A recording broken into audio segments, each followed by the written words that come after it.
Brady, how you doing? Doing great. How are you? This is the first time I've not had a green screen behind me, so that's why I'm kind of anyway.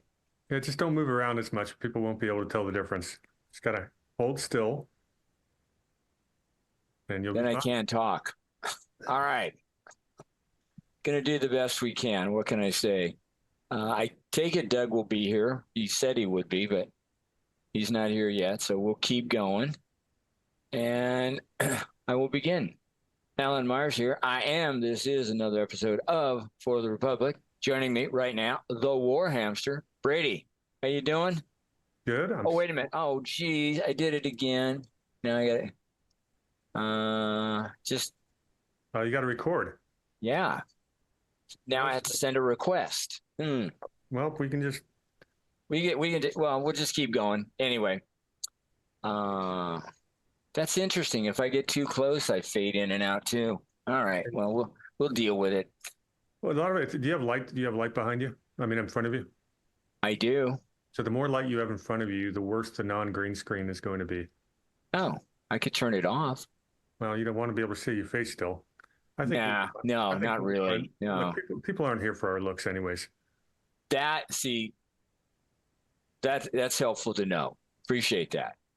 All right. Do we ever record yet? Because I got like over 600 views on it. We had our record-setting views from the last I'm show, so I well, want to make I sure we don't get know that where up there. Pam is. I did send in the request, so we'll just do some wackadoodle and hopefully we'll get it. But I wish, I guess Pam's not around. I don't know what's going on Oh, because I well, don't know how to record otherwise. let me try something real quick. I might be able to Go, record my screen. go ahead. No, I don't have it set up yet. Well, I've sent two requests to James because he is considered the host, and Well, when you get the he's record going, we'll give another introduction and we'll just sort of break in halfway, make it sound like yeah, it's. whatever. Thank you, half right. How Yeah, you like the new hamster today? My business partner Joshua made me a couple new hamsters, and we're trying one out tonight. really. Oh, this one, the Patriot hamster. Uh-huh. It's a good one. Okay. As opposed to the war hamster. Well, they're all war hamsters. Yeah, So, he's got his sword. You see that? He's yeah. ready. He's ready for battle. He's got his armor on. No, no, no. He's ready to attend the peace treaty. Britain's already surrendered. Ah, They walked away. Thank you. they fought him to a draw. Basically, they did. But, Mhm. and because I guess England was too busy trying to conquer the rest of the world. Well, it is expensive. It is an expensive endeavor. Yeah. And I guess the colonies just weren't worth, or at that time, the states were just not worth it. You know, They, they had easier targets to get after. well, they also had to worry about stuff in their own backyard at the time. You know, France was being a little bit pesky.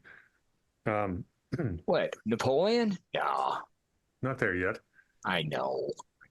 See, I don't even know how to say the name. DDN Kyra Jean is Oh, recording us. Well, we'll have to give you an email to send that recording to afterwards if we can't get this. well, thank you very much. I have to remember to. Okay, let's do some whack a doodle news because that is what we're known for, right? I would hope that and many other things I would hope. Well, definitely whack a doodle news. Okay, there's a place in Philadelphia called Welcome Park. Welcome Park is named after the ship Welcome that brought William Penn, the guy who became a Quaker, who came for some freedom. He's the one who got the grant or whatever you might say to set up what became Philadelphia and what eventually became Pennsylvania, right? Well, the National Park Service, I'm sure that's a constitutional thing, right? I mean, I'm sure it's listed in Article 1, Section 8, Clause, or Article 1, Section 8, right? National Park Service. Well, Not they want to rehabilitate Welcome Park because they want it to be more welcoming, accurate, and inclusive for the visitors. So they're going to rehabilitate it. And one of the ways they're going to rehabilitate Welcome Park is to get rid of the statue of William Penn.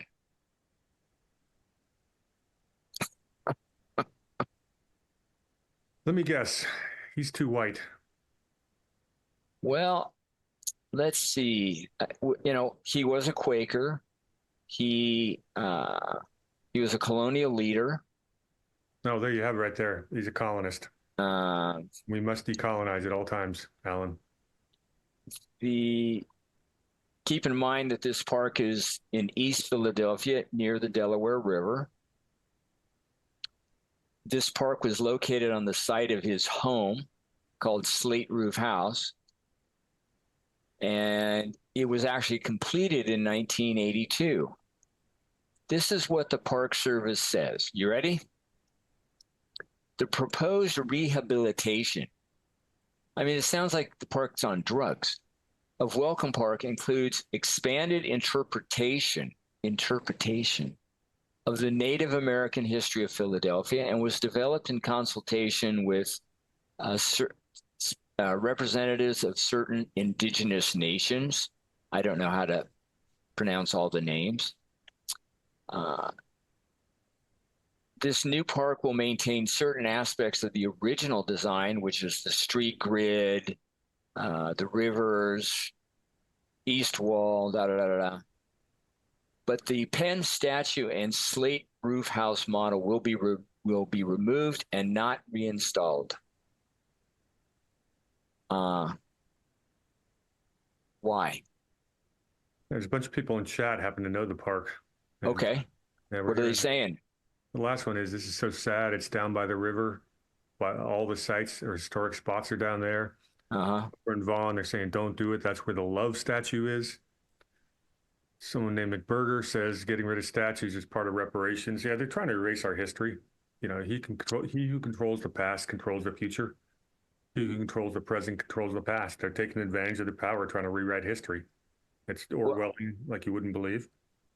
And that's all really what it's all about. It's part of it's pure Marxist, Marxism 101. And we really got to put a stop to this once and for all. According to the site, that would be Welcome Park, Penn was jailed several times for his resistance to the Church of England. Oh, he's a bad guy. In 1681, he received a royal charter to form a new colony in America to be named Pennsylvania. And he envisioned this territory to be a peaceful refuge for all members of all religious beliefs. He was involved in writing the Constitution for the colony.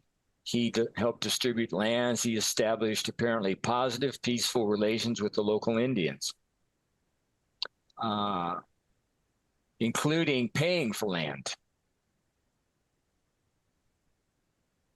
Well, yeah, you got to get this guy out of there, right? Sounds like a terrible guy. Oh my goodness. Again, we call it wackadoodle for a reason. Next up.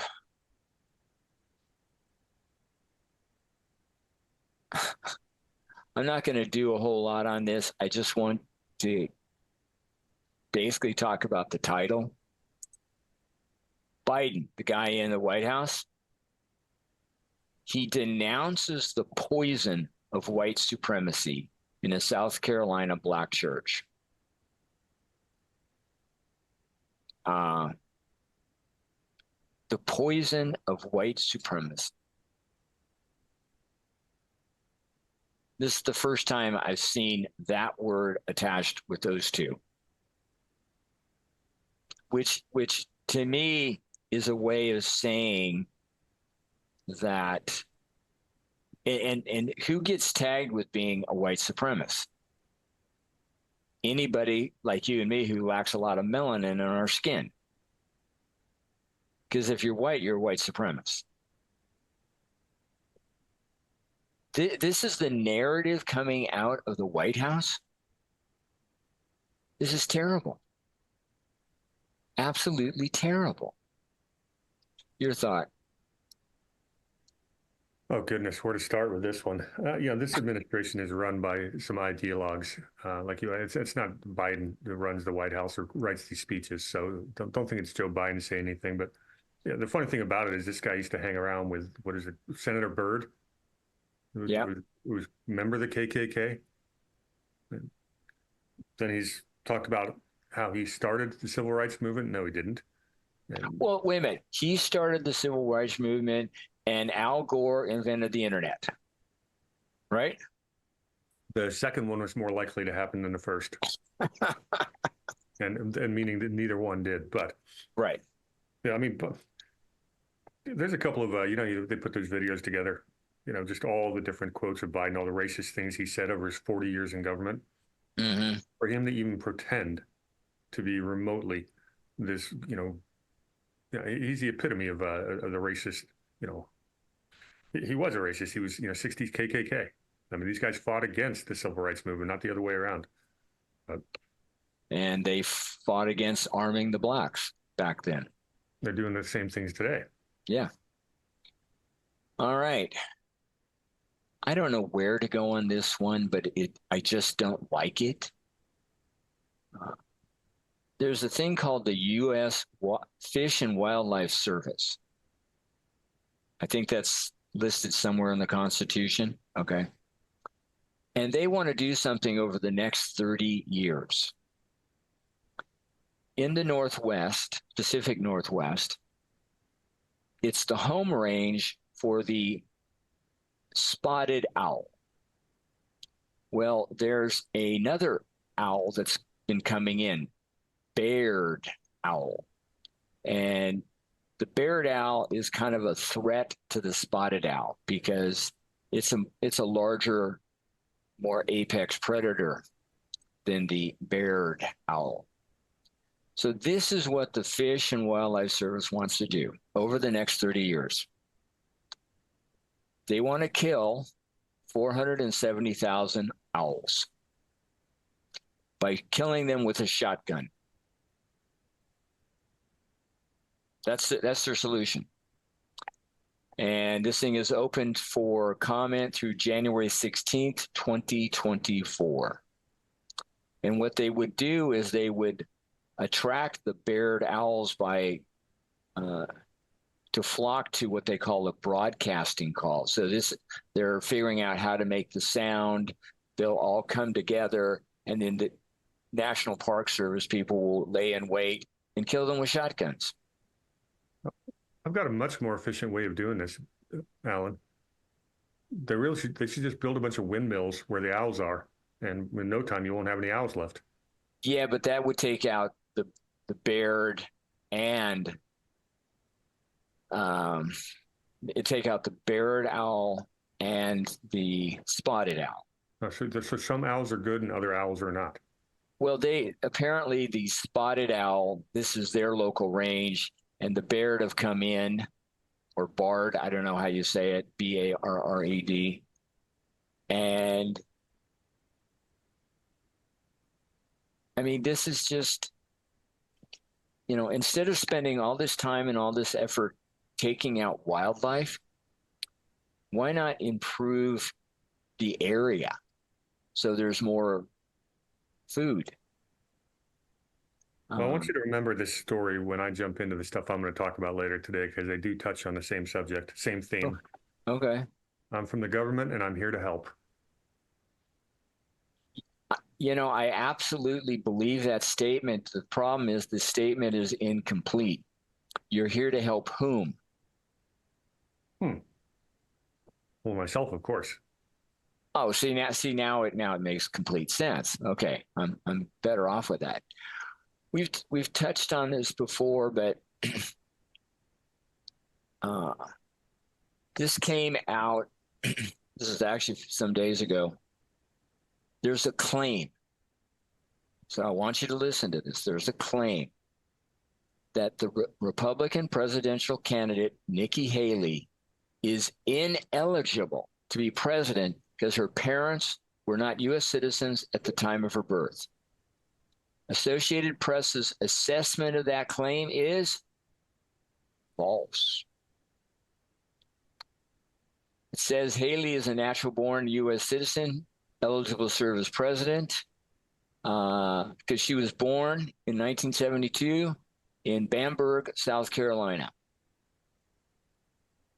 Okay. So the AP is saying that nope, she's okay. Now, according to her autobiography that Haley wrote, her parents are from India, and her father became a U.S. citizen in 1978, 5 or 6 years after she was born, 6 years, and her mother was naturalized in 2003. So she's admitting that her parent, neither parent, was a U.S. citizen at the time of her birth. But experts agree. Now, see, this is where you and I are going to lose the discussion, because we now are bringing in experts. Okay? Experts agree Haley is a legitimate candidate as defined by the Constitution, regardless of her parents' citizenship status. Her birth in Bamberg makes her a natural-born citizen. Okay. And one of the people apparently who took this position, according to this article, Jeffrey Stone, a professor of law at the University of Chicago, who's an expert on constitutional law. Stone claims, he's said that there are no legitimate arguments that would disqualify Haley from the presidency based on her parents' citizenship. Any thoughts on that? Well, he's the expert who we'd argue. Unfortunately, I guess we do have to argue.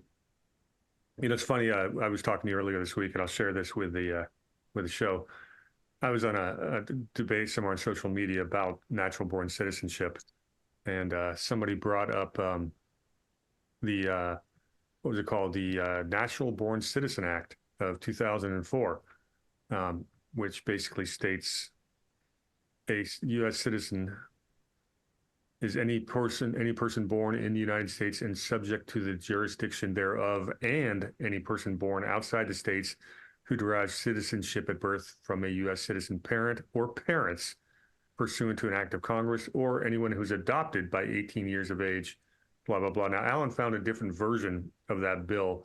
The funny thing about it is it's completely moot. That was a proposed bill that had two sponsors. It was never even received a vote.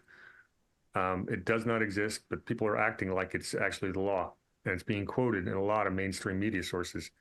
But it never was attached to another bill. It was never received a vote. The actual functioning law, I believe, is that what is it? Naturalization Immigration Act of, what is it, 1789? Is that right?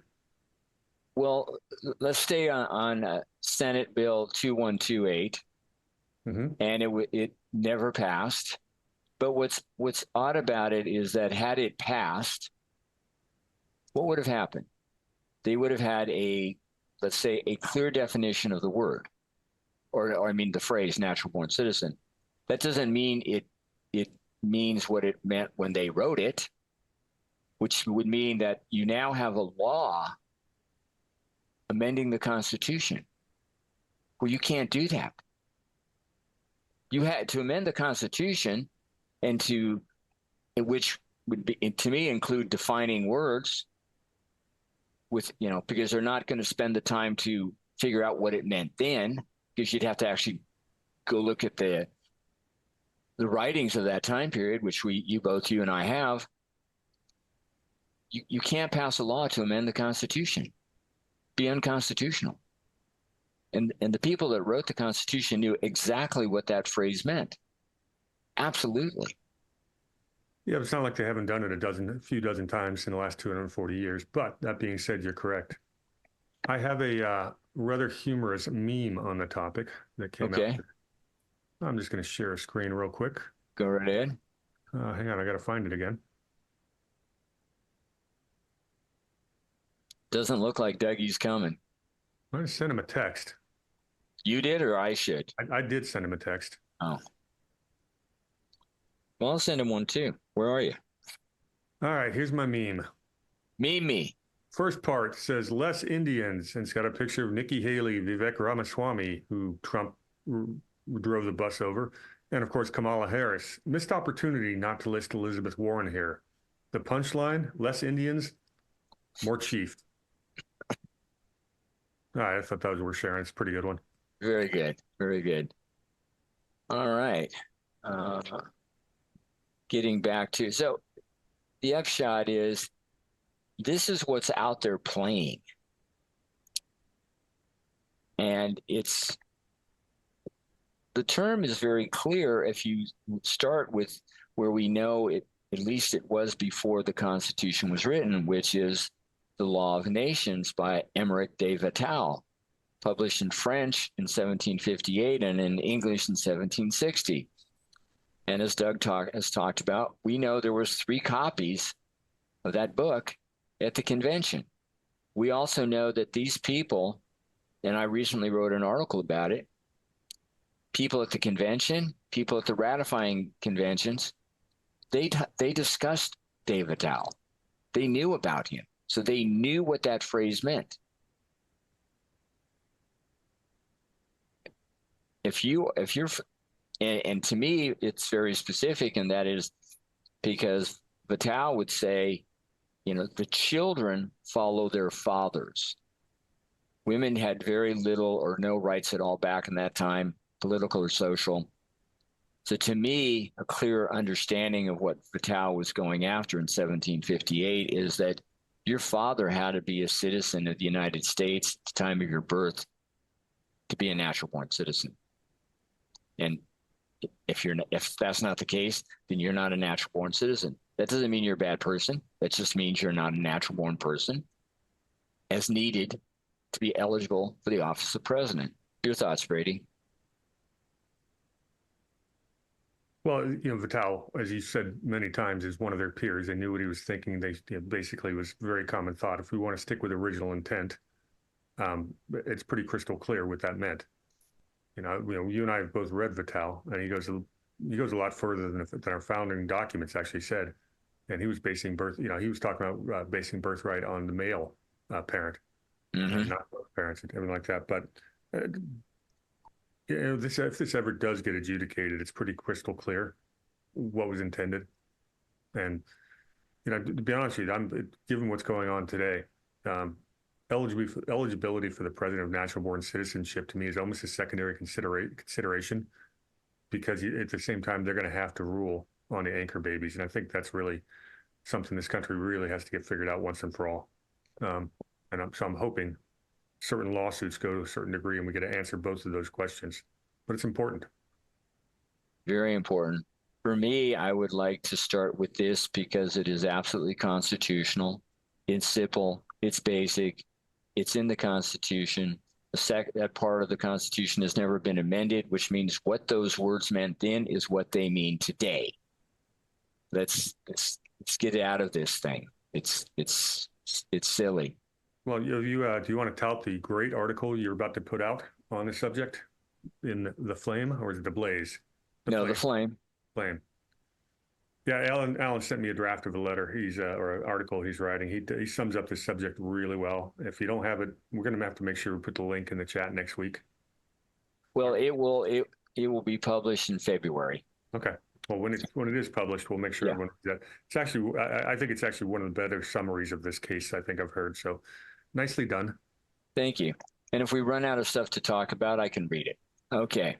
Oh, wait. Before we got off the subject, one little factoid that was thrown at me this week, and I have not checked it out yet. We have this whole list of people that are not natural-born citizens that have run for president. Mm-hmm. But the name Rick Santorum came up this week. Okay. I was not aware that one of his parents was not a U.S. citizen at the time of his birth. I haven't checked on that yet, but okay, that came from a pretty reliable source, so I'm going to say it might be true. All right, we'll check it out.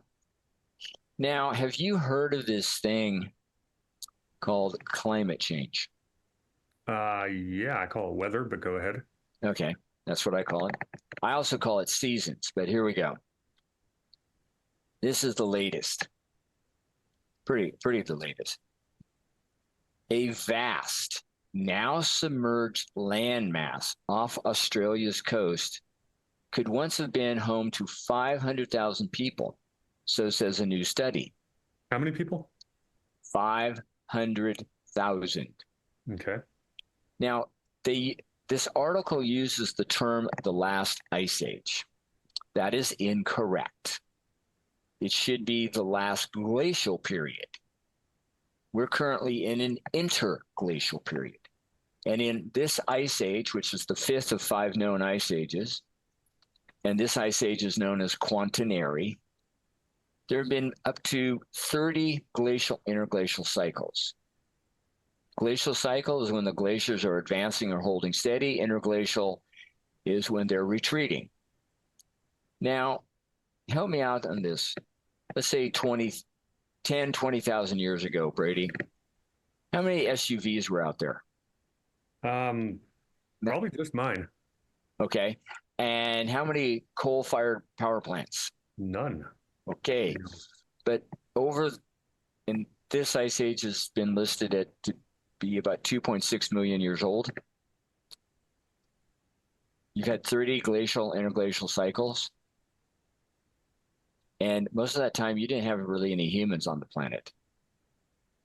So how could you have this kind of climate activity? Now, this article says that the last ice age, and it should be glacial period, ended 18,000 years ago. My research says 12,500. And they're thinking that, well, it's now submerged because the water levels have been rising since the end of the last glacial period. And it's estimated that the water levels in the ocean were down 400 feet from where they are today. How can you have this kind of activity if you don't have the global warming humans on this planet? Any thoughts? That we haven't shared before? Anything new? No, it's interesting. They're talking. How old are they saying? How long ago did they say this island had 500,000 people? Well, they had it up until it got submerged because we went from a glacial to Earth went from a glacial to an interglacial period. Okay. That's entirely possible. 12,600 years ago, likely a meteor hit the planet and melted the ice shelf in the Pacific Northwest. We've got a lot of geological evidence of that. And it is probably 400 feet of sea level rise actually happened. Where it gets fun for me, when this gets into my scuba diving past, is, I had this conversation just last night. They had pulled out, basically, when they pull out a musket off a shipwreck, it's 250 years old. The wood survives, the pewter usually does, but very few other metals do. And if you're talking about 12,600 years ago, you might not even have any bones, might even still be in existence, but the amount of decay that the ocean does, it's corrosive. So how are you going to do any actual research with so little that survives the corrosive nature of salt water? Very few metals or anything like that. And the comment I made is, it's interesting, is when our civilization is 400 feet underwater, we've actually created things that are going to last hundreds of thousands of years. We've got chewing gum that'll still be around. Our plastics will still be around. There's a few things that our society will be recognizable 12,600 years from now. So, which is interesting. And then the last thing they said, the oral histories of coastal First Nations Australians thought to go back over 10,000 years, often tell of rising waters. So something interesting, but it's just another picture of what's been going on for a very long time. Yes, it has. Far before we have. Well, that's the other one. You talk about rising sea level. I've mentioned this before, but I think it's an important statistic. We came out of what they call the Little Ice Age right around 1840, and the sea level has been rising since then at a very, very steady pace. It has not. The pace of the rise has not changed since we had industrialization. Not at all. The slope remains the same, which completely throws off their theory that sea level rise is being caused by CO2. Right. The thing is from my understanding and my research, The increased amount of CO2 in the atmosphere comes after the heat, Yeah, not before the heat. yeah, that's what the record shows. So they don't show those studies anymore, but it's yeah, it usually trails by about what 4 or 5 centuries, right? That's Well, what, the other thing is that uh, what you call the again, being very more specific on terms. Some said it began in 1600. Some said it began in 1300, ending around 1850. They call it the Little Ice Age. It was a glacial event in an overall uh, interglacial time period. And during that time, specifically Europe and other areas, got really cold. And then all of a sudden it stopped being cold. But they're basing their CO2 levels on a time period that's been 250 to 550 years of really cold. Well, of course it's going to be down. But we're now at 420 parts per million, which is 0.04%. And this is the pivotal thing in our climate. It's ridiculous. it is, and we're going to get more ridiculous on this later. So keep all the ridiculousness in your minds when I get into a subject later tonight. Okay. I got a wackadoodle one for you that's on that note. Okay. I think you'll enjoy this. There's an article that came out on January 12th. It talks about Hertz rental car takes a $245 million hit as it offloads 20,000 electric vehicles and goes back to petrol. Apparently, the company in the U.S. is disposing of 20,000 EVs it bought with great fanfare in recent years and is replacing them with petrol models. So apparently, what's the reason behind it? That was my next question. Yeah, it was a lack of charging facilities, especially in the western states outside cities. An EV with a flat battery is useless at best. Also, the repair costs are off the charts. So what they're saying is some of the Teslas, which are no more than 2 years old, have been listed for sale at $14,000, a little more than a third of their $40,000 price tag when new. So score another one for Team Net Zero. Go woke. That is crazy. Yeah, this whole article has a bunch of these things. Like everything to do with net zero, electric cars are being pushed at us too hard and too fast. One day they may very well become ubiquitous, but as the Hertz experience shows, they're not even nearly ready. Well, imagine you are in a certain part of the country today, and it's absolutely bitter cold. Texas is getting hit again. The solar panels are covered in snow. They're not working. The wind turbines are frozen. They're not working. So how are you doing without fossil fuels? You're not. Well, this white stuff coming out of the sky, it's called snow, I guess. Yeah. It's a new phenomenon for me, but we had some tonight. And over the weekend, I saw some pictures of a huge solar farm, and all the panels are covered with snow. And I'm just curious, Alan, do you think those things are actually producing any energy right now? If you have snow on the solar panels, I'm going to go with no. So when you need heat the most, you can't get it. Okay. Sounds like a good idea to me. Well, the other thing is that if you're more and more dependent on electricity, then what happens? You don't have it, which means you freeze. You can't cook. You can't.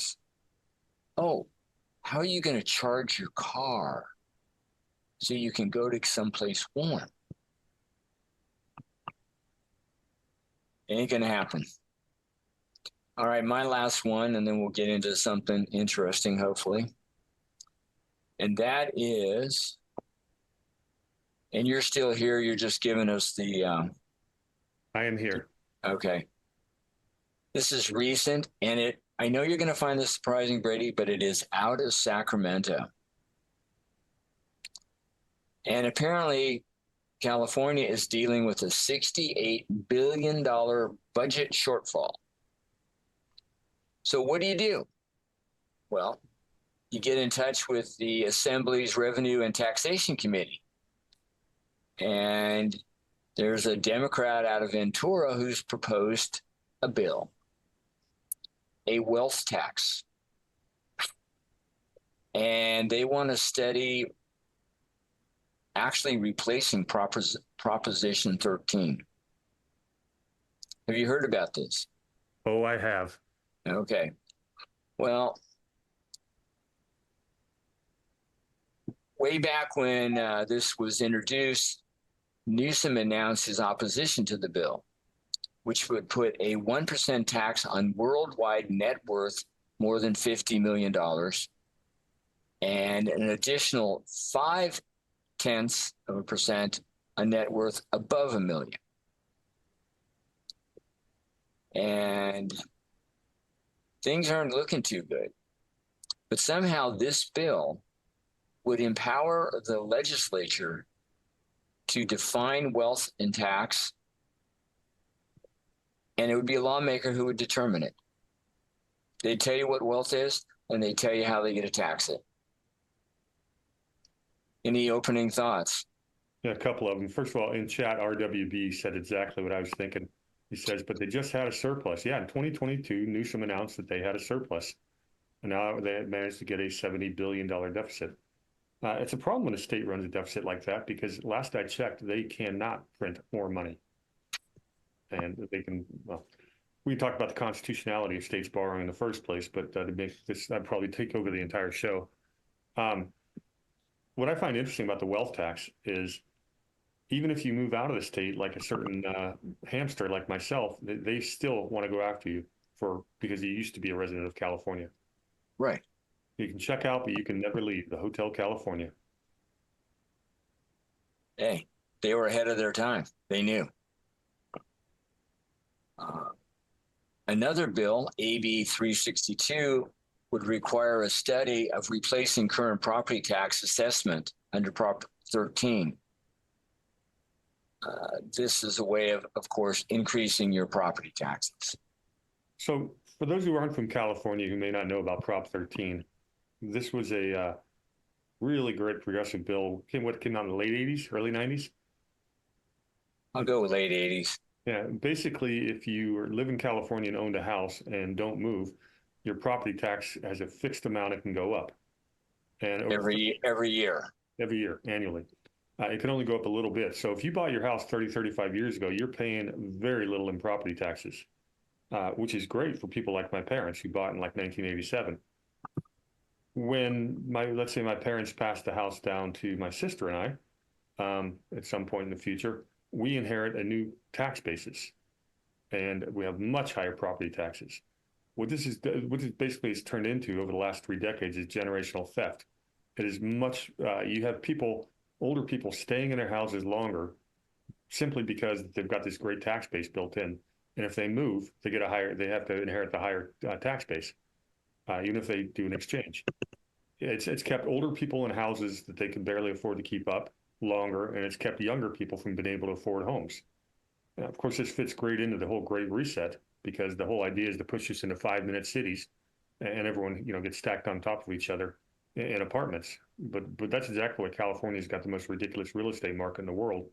And Prop 13, a lot of people liked it once upon a time, and if you just take it away, it's going to you're going to just devastate a lot of senior citizens, because they won't be able to, they've got fixed income, they're not going to be able to afford a new property tax. You're going to force them to move. But this is government good intentions always have consequences, and there is no easy way out. I think you mean 15-minute cities, not 5-minute cities. Yeah, and if you're a certain age, and you sell your home and you purchase something of lesser value, you can transfer in California. You can transfer your property tax basis. But if you buy something more expensive, then it's going to go up. Yeah. There's a comment in chat. Lizzie and Callie bought my home for $140K. It's now worth $940. My property tax is $2,400 a year, which is very low. She goes, I can't afford to move. That's exactly right. Yeah.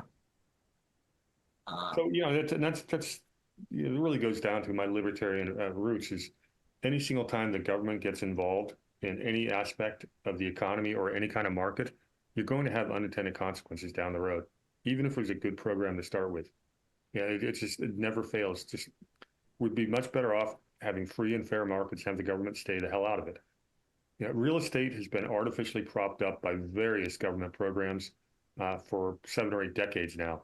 Of course, you're going to have boomer bust crashes because you have misallocation of resources simply because the government incentivizes certain types of behavior. That's the same case for any asset class where the government favors one class over another. You're always going to get the unintended consequences. There are no Now, there are no now exceptions that to that rule. that doesn't sound good, but I imagine at the federal level or the state level, incentivizing certain businesses, that's constitutional, right? I don't. They have the authority to do so. Yeah, I missed that clause. Yeah, me too. Uh, this is why, especially at the federal level, it's so very important to have read, understood, studied the Constitution because it's a great lens filter for looking at what government's doing, and then you keep asking the question, wait a minute, they weren't given the power to do it, but they're doing it anyway. This is what we have to stop. All right, I'm done with wackadoodle news. What do you got going? Well, I got a couple of fun ones. Dougie won't be here tonight, just so you know. Something came up. Oh, before you go on, anything else in chat? No, they're just talking about they were very interested in the housing, the property tax we were talking about. Got a lot of good Okay. comments. So here's a fun one. You familiar with SETI? SETI? That is the search for extraterrestrial intelligence. Well, Well, apparently, wait a minute. What happened? So it's not just being extraterrestrial; it has to be intelligence too. well, that's what it Oh, was founded on. But no, apparently they're going to change that because okay. intelligence. Apparently, the word intelligence is a signifies white supremacy and colonization. And sorry for interrupting. It's offensive. Of course, it is. Intelligence is very offensive. Thank you. The headline of this article is SETI has been taken over by woke ideologues more interested in debating transphobia and whiteness than actually searching the stars. And there's a woman who is part of NASA's SETI team, and she's written articles, headlines such as "Cultural Bias Distorts the Search for Alien Life." There's another paper, it's from Rebecca Charbonneau, "The Impact of Colonial Heritage in Radio Astronomy and the Search for Extraterrestrial Intelligence." Goes on to What? say, yeah, well, there's a scientist named Richard Dawkins who's making fun of this, and his tweet says, "The meeting resolved to forbid the word intelligence in the name search for extraterrestrial intelligence, as it is a white construct. Intelligence is a white construct. Can you imagine anything more patronizingly racist?" So what she says is, let's see if I can find the exact quote.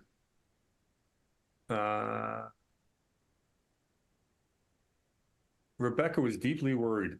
What if SETI found some ETs who didn't seem terribly civilized or intelligent to us and just treated them like the British once had treated the Aborigines? This very idea was dangerous and laden with intellectual colonial baggage. And so it could easily be weaponized by genocidal astronauts, feared the oversensitive academic. This whole article is hysterical. It just shows the absolute ridiculousness of the woke ideology. I just had to share it when I read it. So you can know intelligence apparently is bigoted. Well, yes. Apparently, it's insulting to the unintelligent.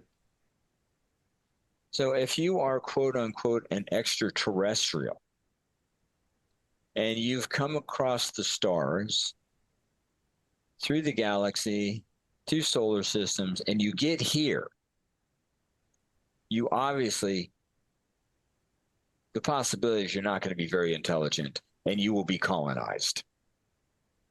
Is that what I'm getting? I have no idea what we're getting here. The ridiculousness. I mean, No, but is that the point they're making? This is what's going to happen? well, apparently it's not that they're so worried that we're going to offend the aliens, but the fact that we use that word may offend people back here on Earth, and so we need to change the language.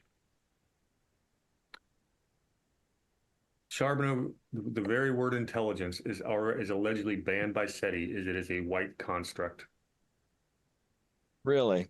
Mm-hmm. Let's have a look, shall we? Sorry, I got to do this.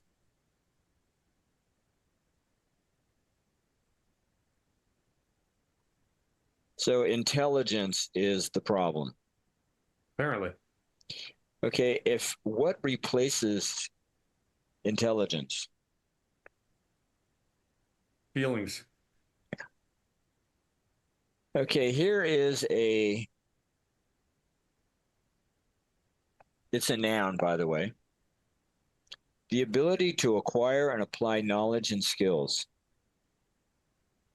Really? That's bad?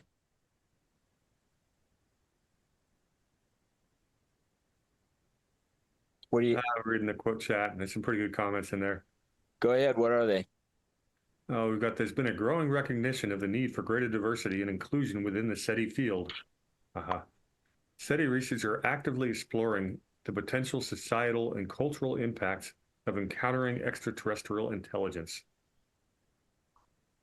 Uh, Yeah, anyway, but what? that was So what is wrong with the ability to acquire and apply knowledge? it's offensive. It's a white construct. The knowledge isn't the goal. Equity is. When your goal, you see, Oh, you've got your eye on the wrong target. my apologies. Mm-hmm. Sure, right. Re-education camp will take care of that, Alan. Uh, yeah. I got a bit of What's fun it? COVID. I got a bit of fun COVID news for you guys. Bring it. New study shows COVID vaccines caused autism in lab rats. Yeah, Uh, but do we really care about them? the rats themselves, not so much apparently, but the reason for the experiment is to see if perhaps those same vaccines might cause autism in humans. Oh, And this was actually a pretty well done study. The study aimed to investigate the gene expression of WNT, brain-derived neurotrophic factor levels, specific cytokines, mTOR expression, all these fancy words that I don't know what they mean, or most of them I don't. But it turns out that they did a blind study, and hmm. there were some of the rats, the ones that got the vaccine, they would do repetitive actions, and they were antisocial. And the ones who got the placebo were just normal rats. So that one actually happened. And then, Who did the study? let me grab that real quick. Uh, Please. somebody pretty legitimate. Study was published in Neurochemical Research. Who was it done by? I'm going to have to click on a link to get that.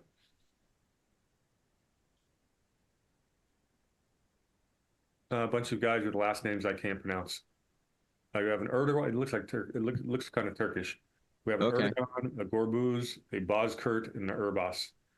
But it has been republished in some pretty, legitimate apparently magazines. So it's pretty good study. And you said the word neurochemical, Yes, not neuropetrochemical. neurochemical research. Okay. Very crazy. Yeah, and you know how I feel about the jabs. So I like to not exactly like I want to be right, but apparently we were. Might not. Maybe it's not such a good idea to inject 75% of America with an experimental substance that's never gone through true trials. Well, Maybe, trials normally take what, 5 to 8 years? and more like, yeah, 8 to 10 is what I would use. Okay. Well, and then the stuff everyone took isn't even the one that got temporarily approved in the first place. It was a different version. Yeah, there's all over the world, Alan. You've got, I mean, even in England, they've got a commission studying their COVID response. And of course, they put a bunch of ringers in on on the panel, and people on our side of the story, the side of the truth, are just ridiculing what they call a process of actually, getting to the bottom of what they did right and wrong and why. But the bottom line is, I think most of the world has figured out that we've been had, and it's by the same people that commit a lot of the atrocities we talk about. It's the same playbook, Hegelian dialectic, that they do with climate. You manufacture a crisis, you make it seem far worse than it actually is, so the population's scared. You use that excuse to, come in with authoritarian solutions, taking away people's rights, which you never give back afterwards. You never apologize, and then you move on to the next one. And you basically can take over governments in the world without firing a shot. It is Hegelian dialectic. And RWB is correct. It is superclass. That is what the ruling oligarchs do. That's what they've been doing for more than a century. And we're going to talk a little bit more about that, how they're doing it. Well, go right ahead. Well, I'll let you open it up, Alan, because you talk quite a bit about land grab, and I'm going to take your land grab stuff and take it to a new level, because there's some stuff going on right this minute that most people aren't talking about it and should be. Well, let me find my article, find it somewhere. Well, I'll start with a screen share. Go right ahead, please. So the map I'm about to show you should all be familiar with by now. And this is the map of the federal public land surface and subsurface. If it's in the red, the federal government owns the land.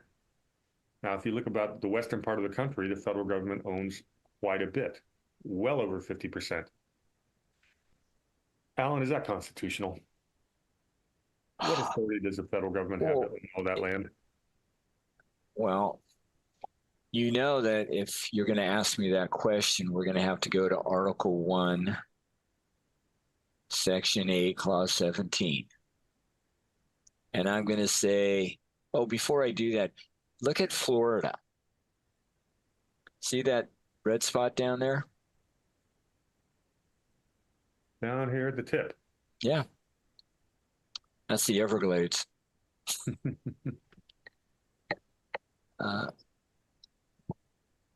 Of the round numbers, of the 4.5 million acres owned by the federal government in Florida, I don't know how accurate this map is, but based on the numbers I've seen from Congressional Research Service, of the 4.5 million, 1.5 million in Florida is the Everglades.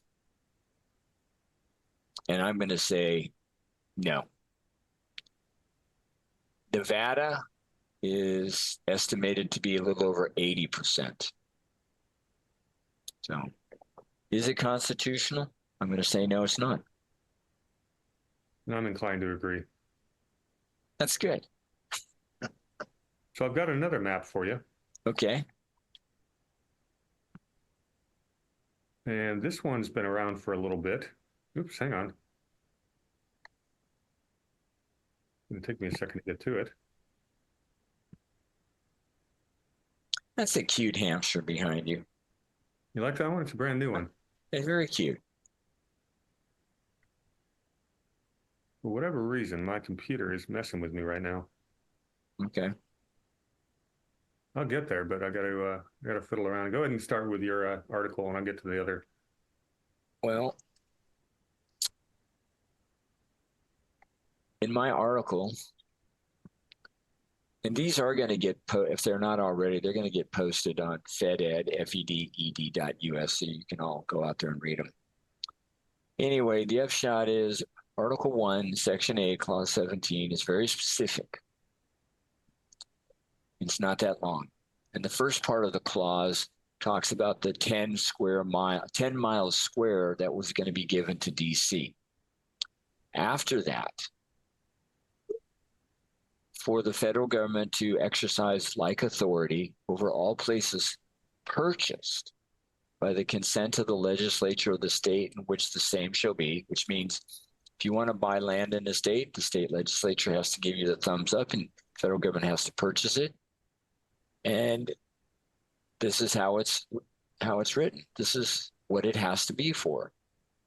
And they use the word erection or building, but for the erection of forts, magazines, arsenals, dockyards, and other needful buildings, period. That's it. That's what the federal government could own land for, Boy, with the permission of the state legislature, and it had to purchase it. I haven't seen a lot of needful buildings across the desert of Nevada. So I haven't seen a lot of dockyards either. in Nevada, no, not too many. And right. Go ahead. I got my other map ready. Go. This next map is a fun one. This is the Simulated Reserve and Corridor System to Protect Biodiversity, another one of those buzzwords, as required by the United Nations Convention on Biological Diversity Wildlands Project. This was actually put up for a vote in Congress. If you see something in red, that's a core reserve and corridor, little or no human use allowed. A yellow is a buffer zone, which are highly regulated use. You want to know what the normal ones are? That's in green. That's in green. How much green do you see on this map? Almost none. That's where we're going to be allowed to live, according to this. This is their goal for us. You will own nothing and you will like it.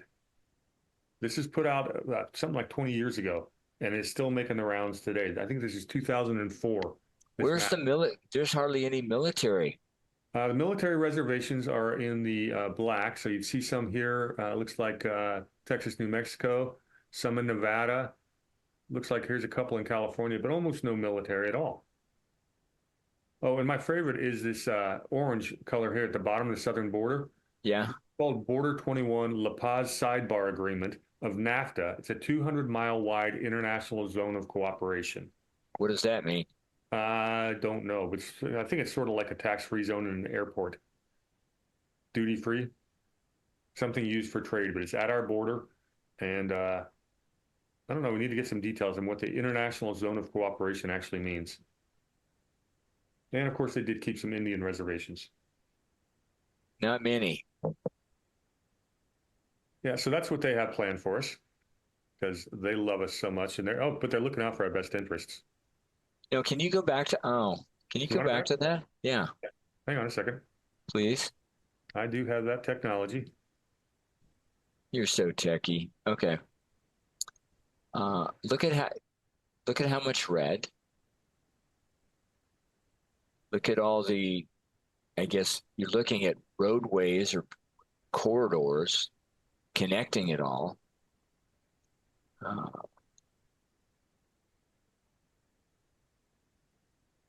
And this is your 15-minute city. They want to own all the resources, Alan. Absolutely.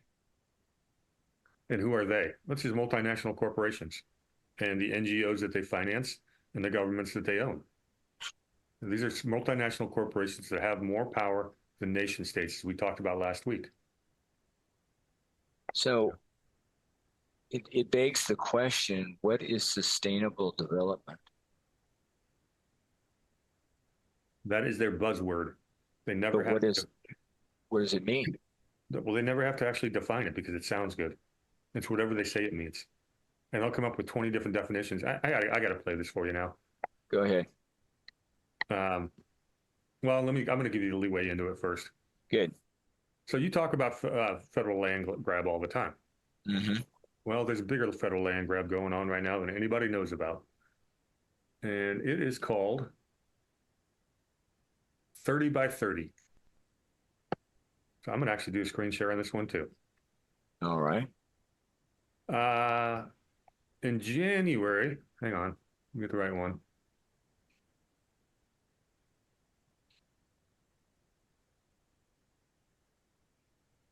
This is an executive order. I believe it's 14008. What's the date here? The date, yeah. January 27th, 2021, 7 days into the Biden administration, they issue this executive order. And it starts, the United States and the world face a profound climate crisis. We have a narrow moment to pursue action at home and abroad in order to avoid the most catastrophic impacts of that crisis and to seize the opportunity that tackling climate change presents. Kind of reminds you of Klaus Schwab when he wrote about the Great Reset in COVID. Never let, You'll never, own nothing. You'll own nothing, and you'll be happy. never let a crisis go to waste. Right. Domestic action must go hand in hand with the United States international leadership aimed at significantly enhancing global action. Together, we must listen to science and meet the moment. That's when I run for the cover. So this is an executive order. The headlines are putting the climate crisis at the center of the United States foreign policy and national security. What order is that? I think it's 14008.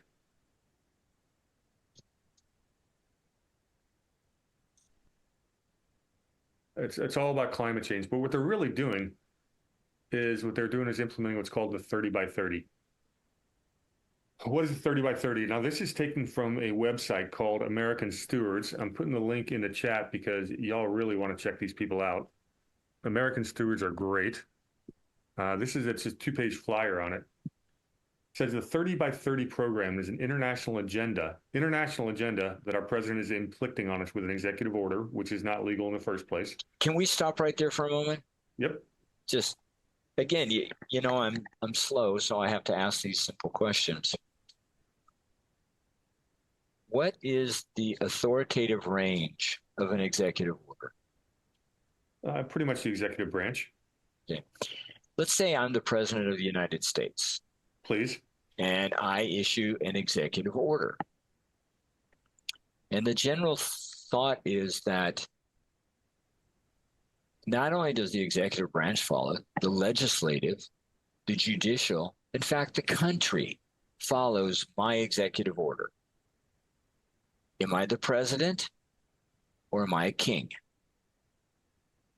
Which one? If you're going outside your lane, you are exceeding your authority, and that is the actions of a dictator. I prefer king, actually, because I would, of course, be a benevolent one. But that's the point. Executive orders, as we've talked about on the program before, are issued by the president, head of the executive branch, to the rest of the executive branch. They don't even go to the judicial or legislative. They absolutely do not go anywhere else. It's not law. But they're implementing it. They are actually implementing by executive order this 30 by 30, which isn't even an American agenda. And what it means 30 by 30 is they want to basically permanently protect 30% of the world's lands and oceans in their natural state by 2030. Now, we know they are not doing this out of the goodness of their heart. Last week, I talked to you about the NACs, Natural Asset Companies, which is basically something the New York Stock Exchange and the Rockefeller Foundation with a company called the IEG is basically creating a funding mechanism where you can invest in this company and synthetically own natural resources all over the world, any place you want, and control, basically how those resources are used. It's the biggest land grab in history, is what they're doing. So a little bit more. This little flyer has 10 key takeaway points. I'll read a few of them. The 30 by 30 program is advanced by radical environmental activists calling for the permanent protection is another keyword, of 30% of America's lands and oceans. They already own 50%, Alan. They're going after 30% of what's left. It is an international agenda, not a locally driven initiative. The plan is being aggressively pushed by the Biden administration using the politically motivated climate crisis agenda to gain control of America's land. They go on to say there is no credible scientific reasoning or facts that support the need to preserve any specific amount of land to cure climate change. They also say the crisis math does not add up. If we are losing a football field, 1.32 acres to development every 30 seconds, as they claim, they're not very good at math, Alan. This roughly totals 11 million acres in 10 years. That is far short of the additional 400 million acres they say must be permanently protected. It's all about conservation. That's a key buzzword. There is no constitutional or statutory authority for the president, the Department of the Interior, or the Department of Agriculture to set aside and permanently preserve 30% of land, and no such authority is referenced in the executive order or the president's report. They're just doing it. And they're not saying they're going to do it. They're not proposing they're going to do it. They are actually doing this. Well, that's because they're entitled to. Yeah, I don't remember giving them that permission. Well, see, when you take power, you don't ask for it. Yeah, it's a And that's silent coup. It's a bloodless coup. and if they're doing it because they're backed up by the experts, they don't need to ask because they're doing the right thing for the right reason, which is to help all of us. Well, that's what they're saying they're doing, and they use the buzzwords like conservation. Yet they can't actually define the word conservation when put to the test. Well, you know, it could be they're not going to define it because it's probably about white supremacy. Well, I'm gonna give you a quick little video of them trying to decide it. Go ahead. Senator Pete Ricketts has a this woman on the stand. Who is she? She is U.S. Fish and Wildlife chair. And if you watch this woman talk, it's fitting that she's with the Department of Fish and Wildlife because she actually looks like a fish. And I'm trying to be kind, but she really does. But I'm gonna play part of this. Okay. And she's being asked to define what conservation means.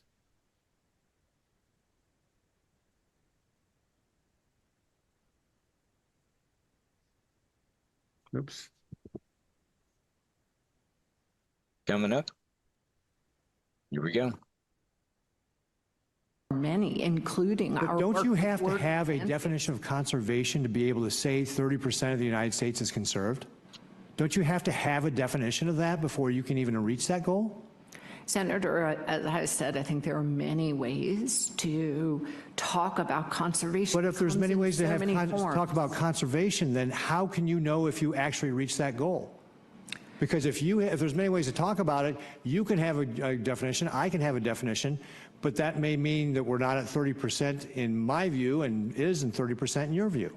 Senator, in implementing the America the Beautiful, the Fish and Wildlife Service, we are focused on our approach and the approach that the initiative set out. I am personally less focused on the numbers and more focused on the approach and making progress with all of our partners. So when you say you're a key player in the America the Beautiful, you don't really mean getting to 30% of the country conserved by 2030 then? Senator, that's an audacious goal that I would love to achieve.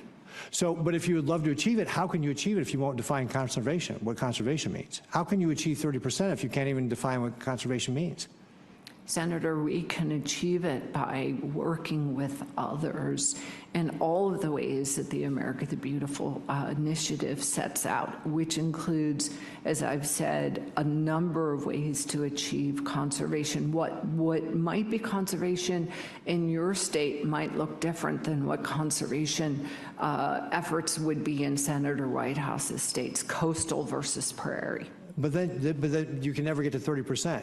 Because if you're going to change the definitions, you don't even know if you've ever reached there, right?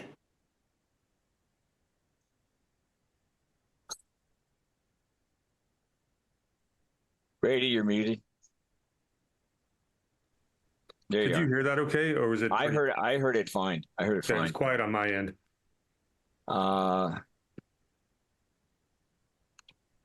But you understand why I played that. They use all these vapid words that sound all high and mighty, and they get everyone to feel good about it. You know, we're protecting the climate, we're conserving, we're preserving. They can't define it. There's no tangible goal.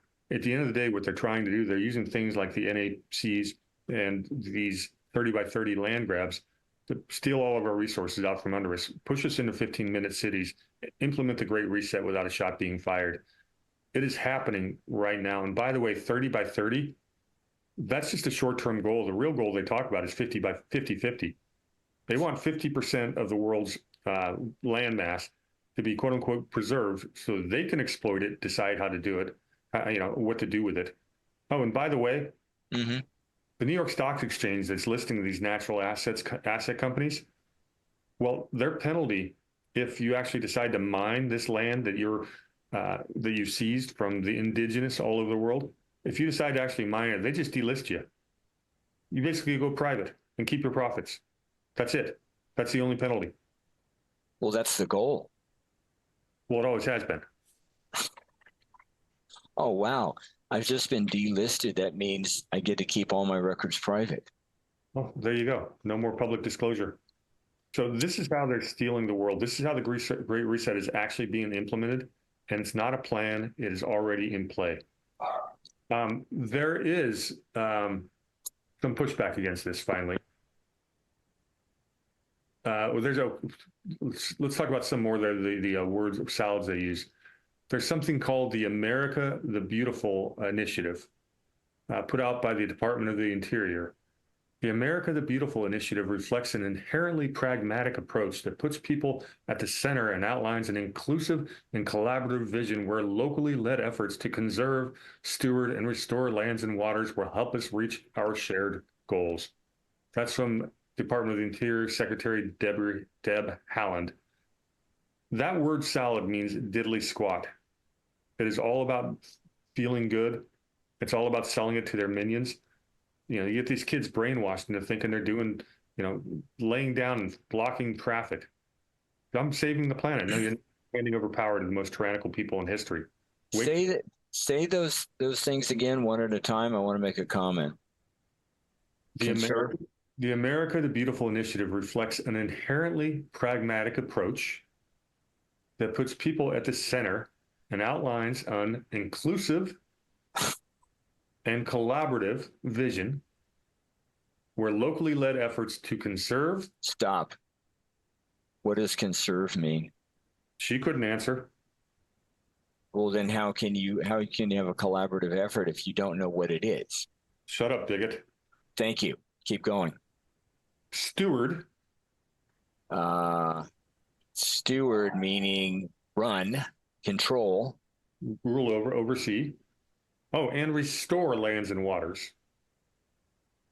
Restore them. From what? To what? Thank you. But wait a minute, how do you know they've restored them if you don't know what it is to conserve them?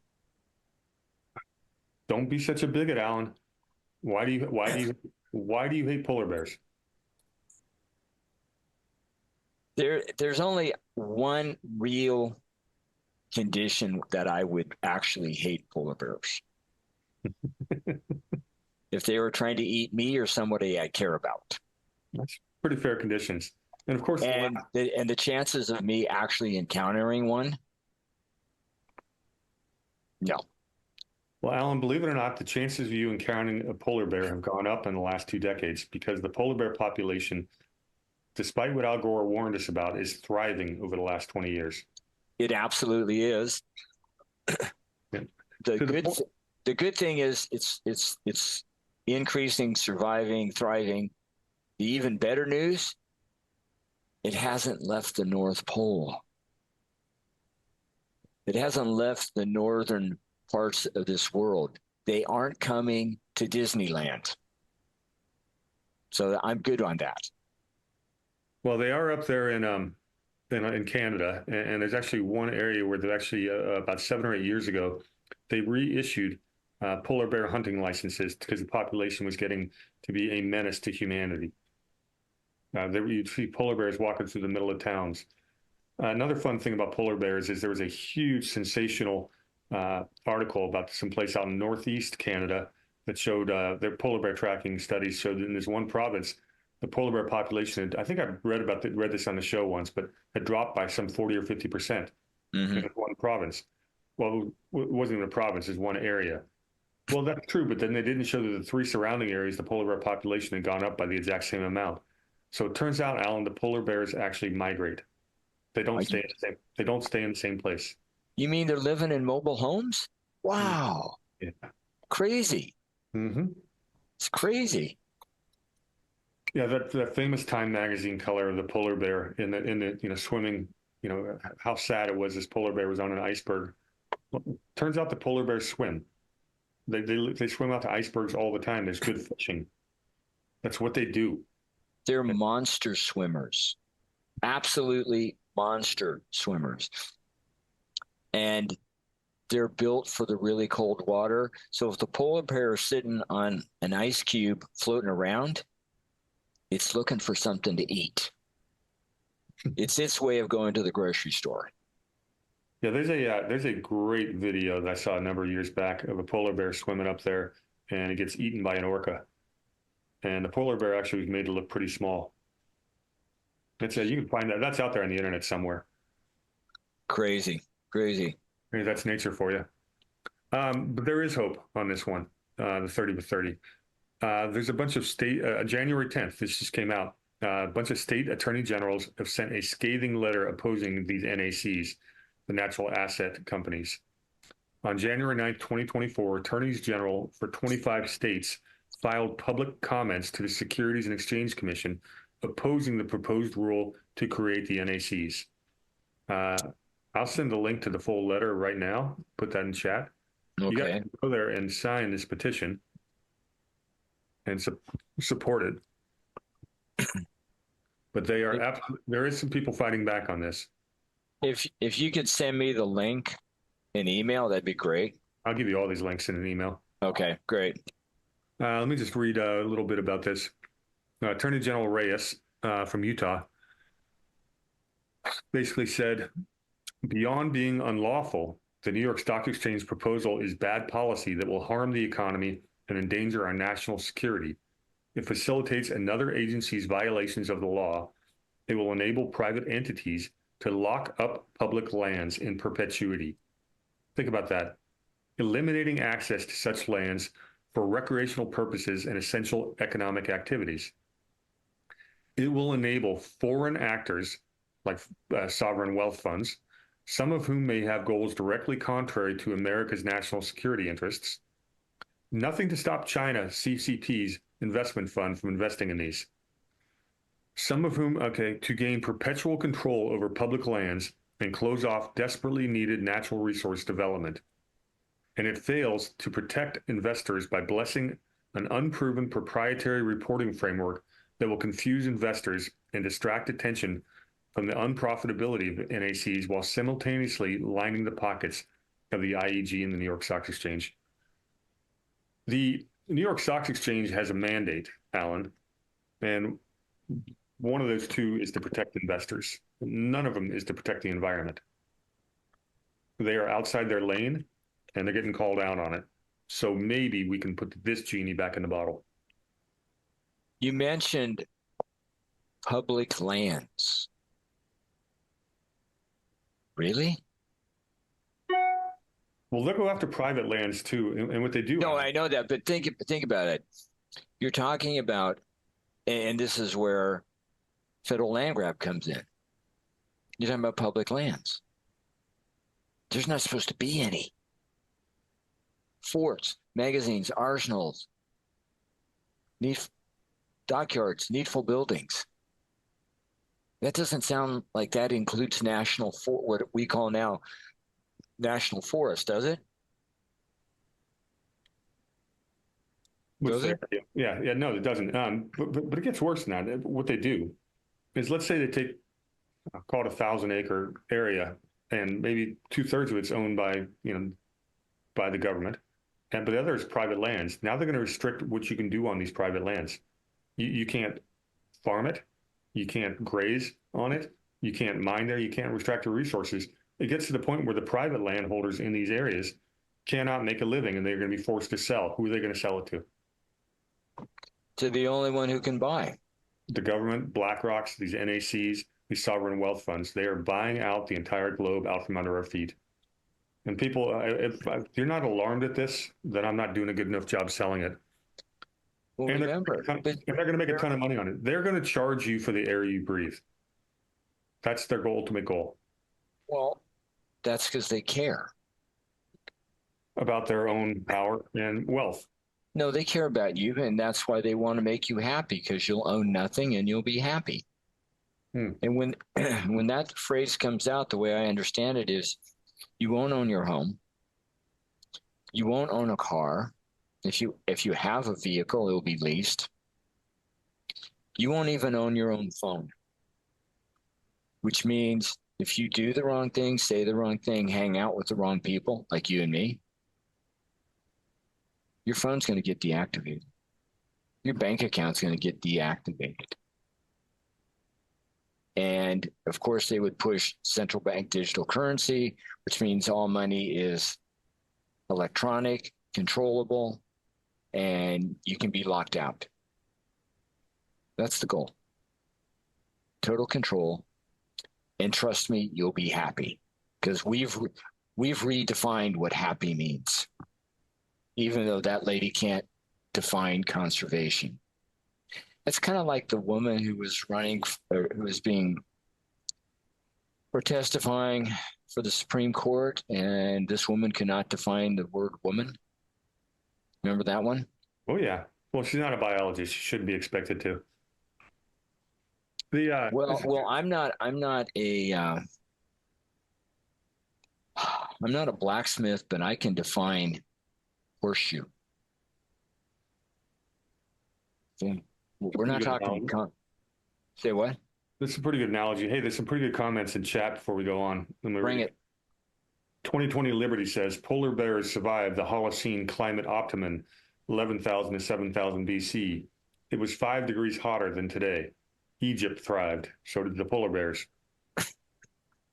Someone else loves us. Very nice to hear. You just can't trust them, gypsy polar bears. That's good. They do migrate. RWB says Glenn Beck did a segment on the NACs. Good. I'm hearing more people now starting to talk about it. Needs to get out there. Spike SP wants to know, did they find the orca for hunting an endangered species?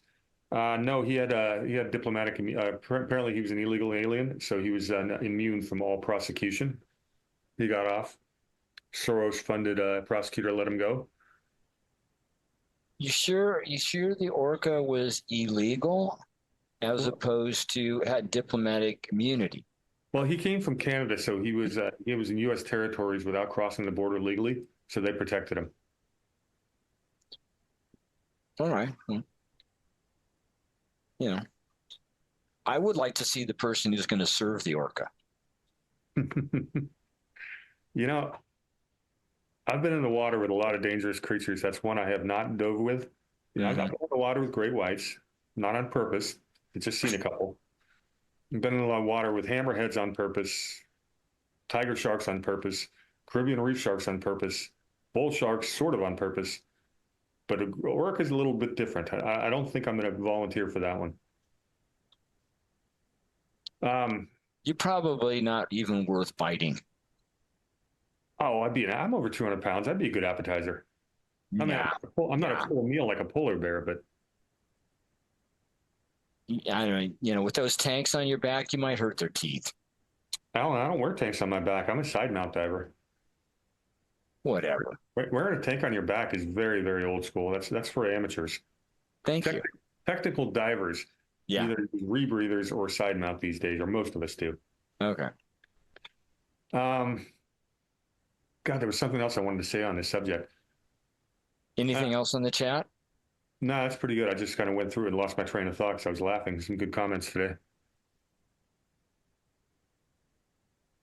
Well, while you're trying to collect your thoughts, it's important, and I'm glad we're going through this, because some of this is repetitive, but it's very important for people to understand this is here, it's coming, it's accelerating, and only we, the people, will stop this.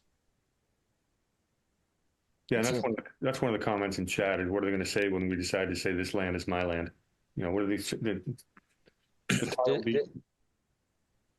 This is why it's really important, and I'll have hopefully this week. I'll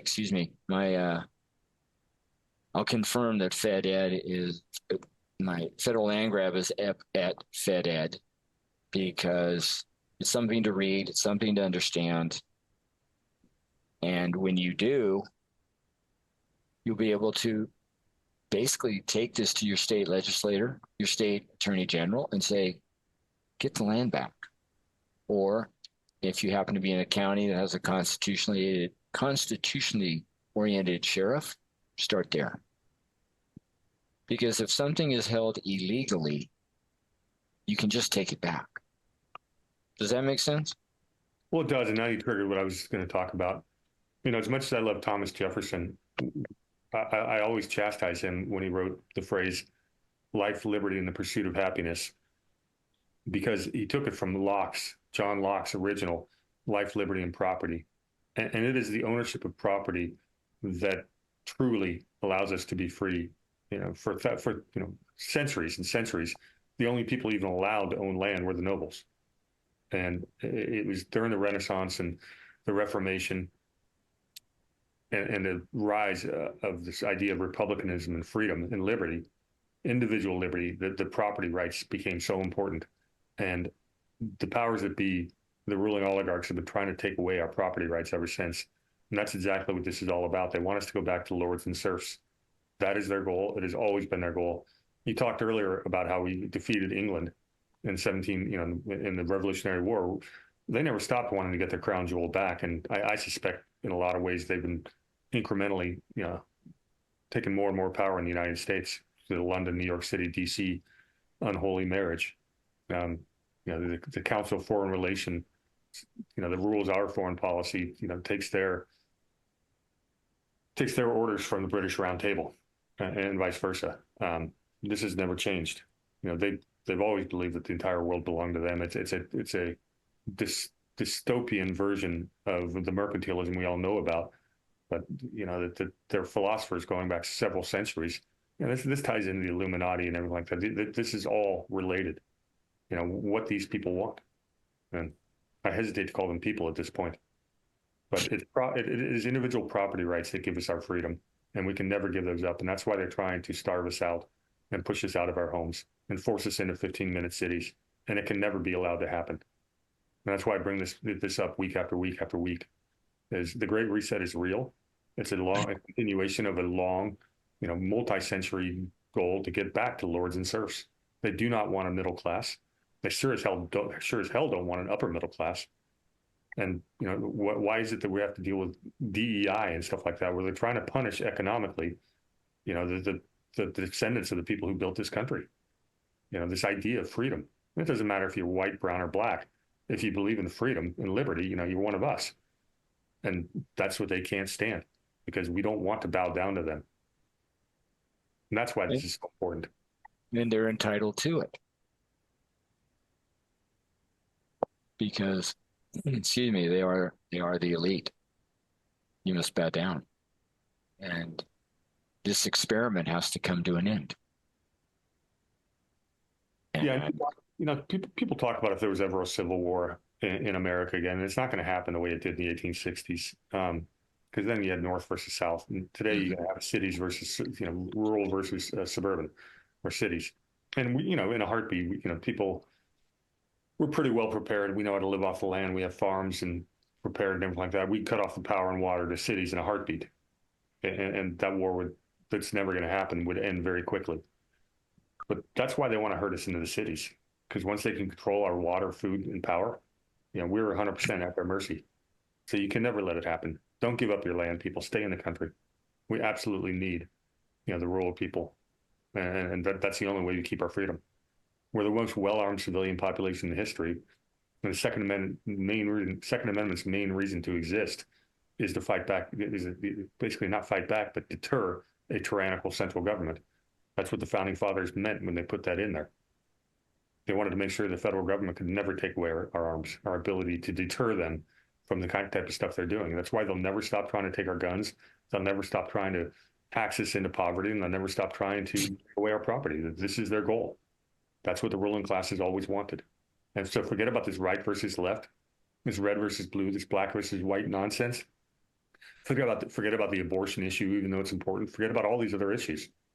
They're trying to distract us so we don't see what they're actually doing behind the guise of all these. Oh, we're the good guys. We're for equity and protecting the environment. Hell no, you're not. You're for stealing all the land for yourselves, you greedy bastards. No, call them out for who they are. Quit being distracted. That's the only issue that matters. Thank you for that, Brady. Do you have any other topic you want to address? I've been talking a lot the last 30 minutes. Yeah, but you're doing a great job. Well, that was the gist of what I came here to talk about tonight. I thought you had one more. I had some good COVID. Well, I already talked about the one COVID thing. No, that's pretty much what's been on my mind. Okay. Well, should we get what? I said, I'm out of here. Have a good night. Thank you. That would be nice. because Dougie, I thought Dougie was going to be here, but unfortunately something came up. Hope that there's nothing serious. I guess what I'd like to hear, and because you're watching the chat, we could talk about it, which we don't a lot, is because we've covered a lot of subjects tonight, and we've covered a lot of subjects all the time. Anybody out there want to share, or Brady, you can share too. What do you think is some beginning movements to action? What would you do? What would you suggest? Well, I think you have to understand that what we're dealing with is an information war. It's fifth generation warfare. It's not going to be fought, with tanks and planes, at least at this point. And the thing we can all do is get the information out there of what's really going on. And we've done a great job of spreading the word. And that's basically with the truth community, which everybody here is part of. We're out there saying, look, the nonsense that the government-owned media has been shoving down our throats just isn't true. It just ain't so. It's not. Things are not as they portray them to be. So what is the truth? When we start asking those questions, and people are going to start to ask why. Why would they do this? Why do they lie to us? And I've got to, maybe we can talk about ways to wake people up. Some really good red pill conversations. You can talk to somebody on the left or the middle, or people call themselves centrists, which to us are the left, and they'll agree with you on one thing. We fought a bunch of wars we shouldn't have fought. And I can go back to every single war, and I'll show you how the media on both sides of the aisle and every single politician jumped on the war bandwagon every single time, whether we're talking about after 9/11, whether we're talking about Vietnam, whether we're talking about World War II, World War I, all the Spanish-American War, and you will find that there's some kind of a false flag incident that the media and the politicians leaped all over to hype us into a frenzy and got Americans willing to go to war. We're not a warlike people. Don't mess with us when we go to war. We're pretty damn good at it. We're free people have a tendency to be badasses. We do. We're damn good at fighting when we have to be, but that's not our nature. And you talk to people all over our movement, and we don't want any of these foreign entanglements. We're sick of it. We always have been. And so get the real easy way to red pill people. I don't care how leftist someone is. There's a point of agreement that war is bad, and America has been lied to a bunch of wars. And you say, okay, look, this is what the New York Times did at every war. And you can just find these articles, what they said at the time. Say, this is what the Washington Post said to get us into 9/11. They assured us there were weapons of mass destruction in Iraq. The entire media, nobody was questioning. And how many were found? That would be 0. But we're still looking. We'll get there one of these days. That's a point of agreement. You have to find these points of agreement. And that's how you start to get people to open their eyes.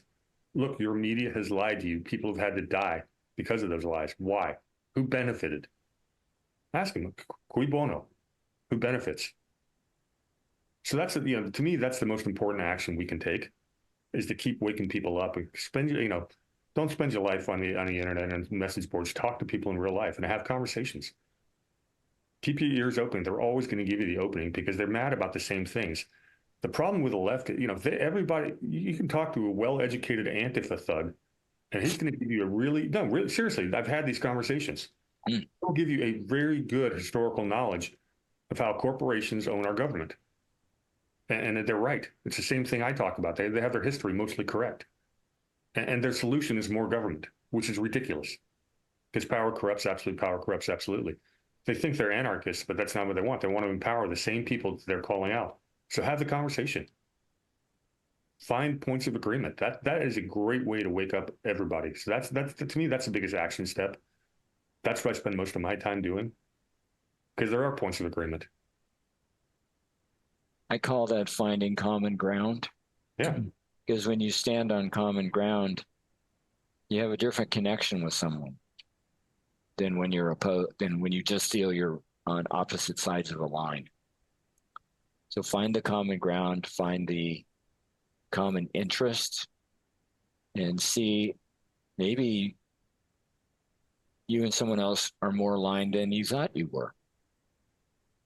There's excuse me, some people say it was and I've said this before, but I'll say it again because it kind of applies to tonight. Some people have said that Henry Kissinger said this. Some people said he didn't. I'll go with he did, and I tweak it a bit. He said oil, I'll say energy. When you control energy, you'll control a country. When you control food, you'll control people. Why would you want to control land? Because you control food. And friend Darren and I came up with when you control information or data, which you're talking about, Brady, you control minds. And when you own and control the monetary system of a country, which we don't, you will own and control energy, food, and data. Energy is very important. It's pivotal on what happens to in our lives daily. Food, same. Information, data, same. We the people need to control this. We need to make sure it's here for us. It's fact-based information. And that takes self-study. It takes personal involvement. Go out, do research, look at as many places or sources as you can, and then begin the conversation. Probably one of the hardest things to do is to begin the conversation with somebody, because not everybody is available to have that chat. Brady, you seem to have been pretty successful in opening conversations. At times. I mean, there's some people you can't get through to. I got a sister who just, I can't get her past step one. She still thinks I'm a Republican, which is amazing because I can't stand political parties whatsoever. It's fundamental to my core beliefs that the national political parties are a big part of the problem. They're bought and sold by these multinational corporations. Why the heck would I support one or the other? They're owned by the same people. But you got to get to that first step, and you kind of led into one of my favorite little diatribes when I try to educate people on this stuff is, Alan, stop me if I've done this recently, but you've heard me talk about Gutenberg 2.0. I'm going to say no, but go ahead. All right, well, then I'll do this real quickly. Gutenberg invented the printing press in the 1400s. Wait a minute, was that a big deal? Yeah, it was. It changed the world. Probably one of the 2 or 3 most important inventions of all time. And what it essentially did is it destroyed the monopoly of information. Prior to the printing press, the literacy rate was close to zero if you weren't part of the noble class, the ruling class, or the religious class. And everything you knew about the Bible was told to you by the Catholic Church. That's throughout Europe.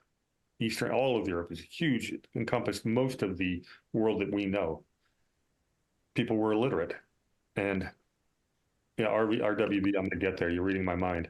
But the thing is that it wasn't, just to interrupt for a moment, it wasn't not being literate out of a decision or a choice.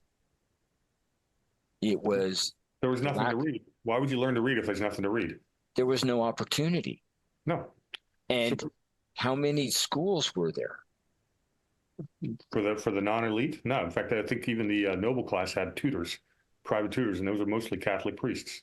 Okay. So it wasn't even on the table, really. Yeah, and nobody else, you couldn't own property, and you couldn't read. You had no idea what was going on one hamlet 10 miles away. You had no idea. Once a year you get together for a county fair, and that was it.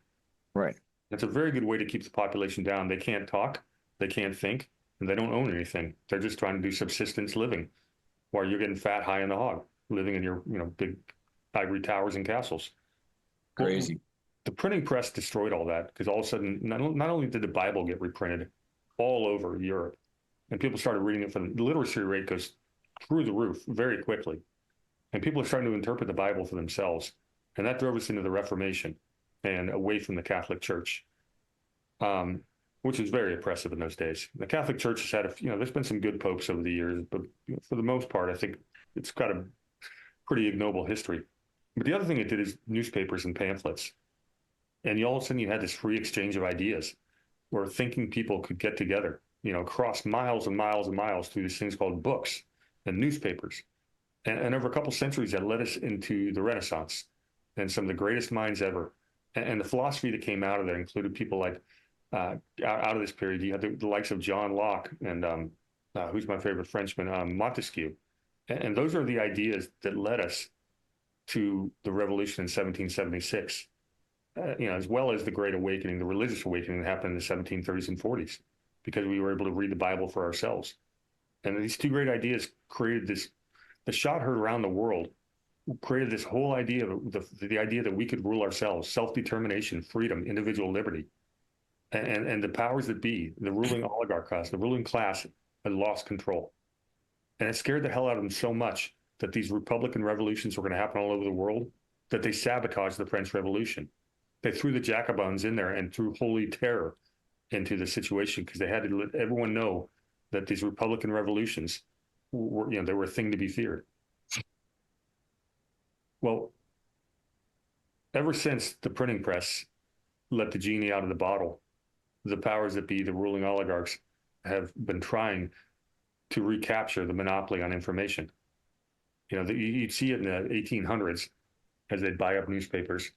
My favorite one was in 1913, where J.P. Morgan and a bunch of shipping and steel builders bought out 25 major newspapers on the Eastern Seaboard for the sole purpose of getting the population to support World War I, the American involvement. They did that so they could make money. They wanted to build ships. They wanted to have more people buy their steel. J.P. Morgan wanted to lend the government money. That's how banks make their money. These are war profiteers. They love war. All wars are banker wars. And it worked. We got into World War I, and a lot of people died for no stinking reason. And just to stick with the theme, we had two great inventions of the 20th century. And there was the radio, first radio, then television. And from day one, those were monopolized by big multinational corporations, RCA and the radio, et cetera. So they were taking back the flow of communication in the 20th century. And what do we have in the 20th century? Two of the biggest world wars and a bunch of other endless forever wars, because the people were able to be manipulated again because of television. They had a monopoly on the news. They were changing history books. So fast forward to the 2000s, all of a sudden we get this internet, and that should have been their ultimate weapon of control.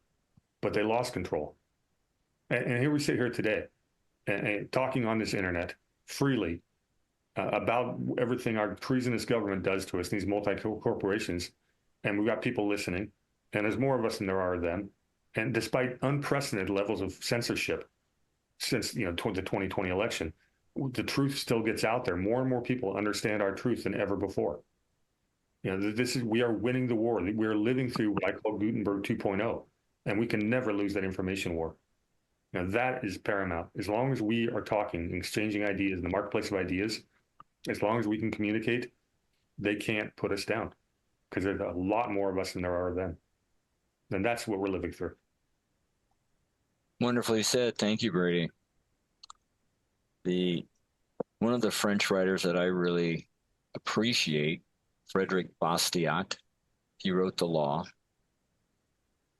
And he was there for the French Revolution, one of them. He was in a high position. I think it was published 1848. But he wasn't about that. Go out there, get it. It's a great read. It really talks about liberty, freedom, and rights. For individuals, as Brady's talking about, we have access to information like people never had before. We have just a vast amount of information. We can access it almost immediately. We don't have to go down to the library. We don't have to go buy a book. We can do our research. But regardless of what the issue is, find something that really moves you. Get educated about it. Get involved. Take action. Share, or make the effort to share. Because we got to take the playing field, because the game is on. And there's only one way to win it. We have to be in the game. Learn, share, take action on your topic. It might be going to meetings. It might be going to school boards, city halls, whatever. Contact the elected employees that are supposed to represent you, and there aren't. Contact. Talk to them about what is important. See if you can get to meet them. Because ultimately, What got the American Revolution going? People took action. They didn't sit back. They didn't think about it. And think about the time period that happened. They didn't have trains, planes, cars, phones, internet. They had their feet and they had horses, they had wagons, and they had taverns. And they got it done. Somehow they were able to communicate through all those colonies to make sure that representatives showed up in Philadelphia. Think about John Hancock and Samuel Adams. When Paul Revere wrote in April 1775, he went to Lexington. Why? To warn John Hancock and Samuel Adams, the British are coming for you. It means they were on the run for over a year before they got to Philadelphia. And they still showed up. They still put their name on the document. And signing that document was basically signing their death. That's the leaders of the past. We need to take action too. Any more thoughts, Brady? No, you asked me for some more actionable points. You know, the groups of the links I put in there, they need your support. There's petitions to sign. There's politicians to call, and it's not a waste of time, even though it's a pain in the butt. They see their phones lighting up. They actually have to sort of listen every once in a while. And but I agree with Alan. It's just get involved locally, and I don't care what it is. You'll find your niche. You know, if you're just a person who can go out there and put out 10-yard signs, that's all you have time to do. That matters. And it's not just because those 10-yard signs matter. It's because, you know, someone else out there is organizing a local movement, and your warm body showing up inspires other people to show up. And human nature is, you know, we're herd animals. The more of us who show up, the more people we attract to show up. So get involved locally. It does matter. You know, and together we are legion, and they can't beat us. Cannot beat us when we're together. Well, every problem in the country is local.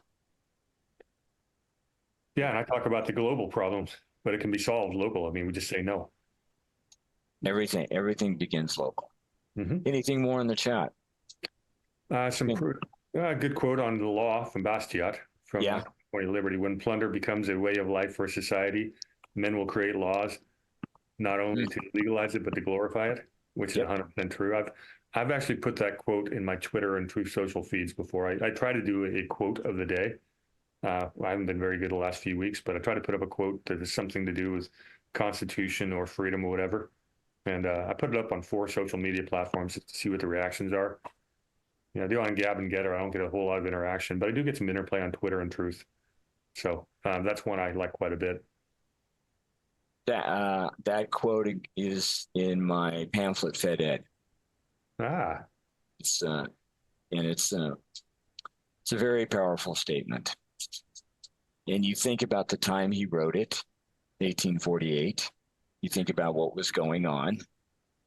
I think at some point in time, he contracted, I think tuberculosis.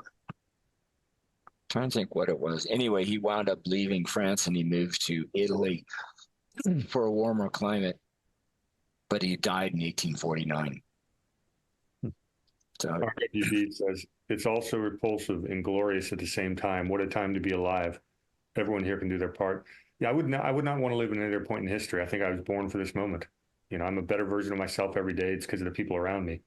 Because I got involved locally and I met so many incredible people, including Alan. That's how we became friends. I got off my butt and stopped being a keyboard warrior. Well, yeah, I still do that, but I mean, I started going to rallies and protests and stuff, and I started meeting tons of people, like-minded, and now I'm surrounded. Even though I'm 3,000 miles away, I'm surrounded by the best people I've ever known. You know, I've got a whole new family. You got started with the Constitution. Yeah, I was involved in the Libertarian Party locally about 5 years before that. So I had a pretty good head start. You know, I was leading, you know, I was doing some stuff. I was on the executive committee locally. And, but I got something that'll fill 5 minutes for you if you want to switch. Go right ahead. So I was talking to Doug the other day. There's something I've been researching quite a bit, and I've asked him to do a show with me because he's talking about similar subjects. You might have heard we got an election coming up in November. Are you kidding? Really? Yeah, there is. Oh, wow. Crazy. there's some people who don't think Donald Trump should be on the ballot. Okay. Because they believe in democracy, apparently. Well, one of the things you're hearing quite a bit is talking about the rights to keep him off the ballot. Mm-hmm. We're going to do a show this week, so I'm giving a preview of it. We'll record it and put it out on our channels. Doug's going to talk a little bit about the 14th Amendment, well, a lot about the 14th Amendment, and the court case is coming up, and I've got something to weigh in on that. But one of the things you hear people talk about quite a bit is that, well, in the 1860 election with Lincoln, 10 southern states kept Lincoln off the ballot. You're going to read that from mainstream media. You're going to read it on social media. And I'm here to tell you that's absolutely not true. It did not happen. See, elections were different in 1860. People cared more about their political party platform than did the candidate. And what would happen is your political party would print a ballot. It'd be pink or blue or red or whatever. And you had to openly say, here's my ballot. Here's who I'm voting for. Well, the Republicans didn't even bother printing ballots in those 10 states. Nobody created a law to keep Lincoln off the ballot. No one kept the Republicans off the ballot. It did not happen. It's just historically inaccurate to say they kept him off the ballot. The Republicans realized they didn't have a chance in hell. They didn't bother wasting the ink or the paper. Or the time or the energy. No. Or their safety. Yeah, and it's a fun conversation, the idea of the secret ballot, because, our elections have always been corrupt. You talk about the ward bosses, once we had in the Industrial Revolution, you're an immigrant and you come in, you're trying to get a job at a factory or what have you. Well, the ward boss controls who gets the job. And the ward boss's job is to basically get people to vote for their local politicians. It was corrupt as all hell. And because the ballots weren't secret, you couldn't say, well, yeah, of course I'll vote for your party guy. Whether it be Republican or Democrat, because both, or even Whig back then, they were all corrupt as all hell. I mean, there's no good actors. People that say, oh, I'm conservative, Lincoln was a great Republican, you have no idea what the history of the Republican Party was. And I'm going to talk about that in the show this week, the real history. But with the secret ballot, you couldn't say, okay, you either vote for my guy or you lose your job, because now you don't know how I voted. And that's why we went to the secret ballot, is because of this stuff. But, I bring this up because they're going to say, oh, we've got historical precedent for keeping someone off the ballot. No, you don't. That never happened. No state ever passed a rule, even proposed a rule to keep Lincoln off the ballot. Just didn't put him on it. They didn't. The Republican Party never bothered to print them in 10 southern states. That's it. That's a historical fact. And I've got that from source documents and some really good books.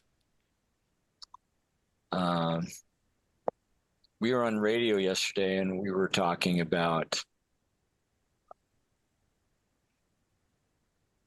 insurrection. And let me see if I can find it. Keep talking for a minute. I want to see if I can find the exact section of the Constitution we were talking about, because this is pretty interesting.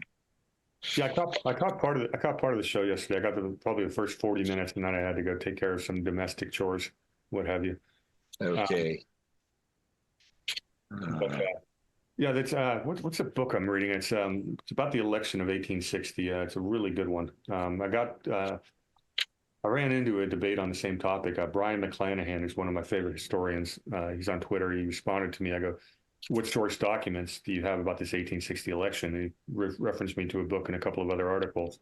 So I've been researching it pretty hard. But if you go to search for Brian McClanahan on YouTube, it's Brion. He's fantastic. You'll find that I agree with about 99% of what he says. I think he's really one of the best channels out there. I probably watched about 500 out of the 600 shows he's ever done. I'm trying to get back, finally catch up on the old ones. But he's fantastic. He'll tell you the real history of the Civil War and the Revolutionary War the same way we do. Doug has mentioned him a few times. There's a few other great historians out there that agree with this. Thomas DiLorenzo is another one of my favorites. But it's amazing. Then you read, who's the guy that keep trotting out there about the election? Victor Davis Hanson, VDH. Yeah, he's all over Fox News, CNN, what have you.